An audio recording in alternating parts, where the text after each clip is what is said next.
मी अंजली साळवी. मी नवीन recipe दाखवणार आहे तुम्हाला. माझ्या चॅनलला सबस्क्राईब करा, लाईक करा, शेअर करा. मी तर आता तुम्हाला बटाट्याची आणि वांग्याची भाजी दाखवणार आहे नवीन याच्यामध्ये पद्धतीमध्ये. हे असे बटाट्याची सालं काढून अशी हे उभे असे बटाट्याची पोळी करून घेतली. कोण असे मग जॉईंट तेल तापून असे तळून चांगले चांगले तळून द्यावा मस्तपैकी. होईपर्यंत जरा तांबूस होईपर्यंत तळून द्यावा असे चांगले. हे तळून काढून मग असे काढून द्यावा. नंतर मग तशी वांगी तळून जरा उठतात वांगी तळून घ्यावं. वांगी लालसर तळून घ्यावं चांगलं. ही अशी भाजून लालसर झाली की काढून घ्यावा. त्यात त्याला जिरा टाका, चवीपुरता राई टाका. राई तडतडली, जिरा तडतडला हा कांदो टाका. कांदो चांगलं लाल परतून घ्या.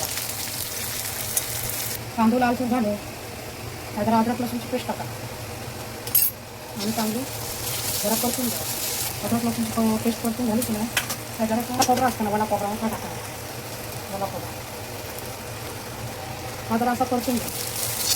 बारीक गॅस करून चांगला परतून घ्या. 4-5 पानं जरा अशी कढीपत्त्याची अशी मुरडून टाका. वास येण्यासाठी जरा चव पण लागतात. जरा अशी हळद टाका, धना पावडर टाका आणि ढवून घ्या जरा. आणि आपलं लाल मालवणी मसाला टाका जसा तुमचा तिखट हवा तसा. मी आता ही बारकीत म्हणून 4 चमचे टाकले. ढवून जरा असं पाणी याचं हात मारायचं चांगलं. जरा खोबरं टाकलेला वाईट आणि तुमचं जरा शिजत चांगलं झालं. चवीपुरता जरा मीठ टाकून द्या अंदाजे तुमचा जेवढा लागतात तसा.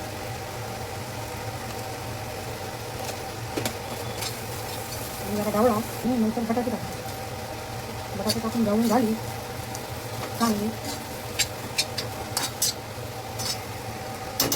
जरा वांगे टाका आणि जरा चांगला ढवळून घ्या.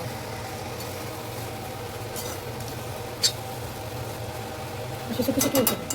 सुकीच खाऊ बरी वाटतं चवदार. जरा वाफ लागली ती चांगली अशी जरा हलवून द्यावा. वर करून जरा कोथिंबीर टाकायची चांगली. कोथिंबीर टाकून चांगली ढवळून घ्यावा.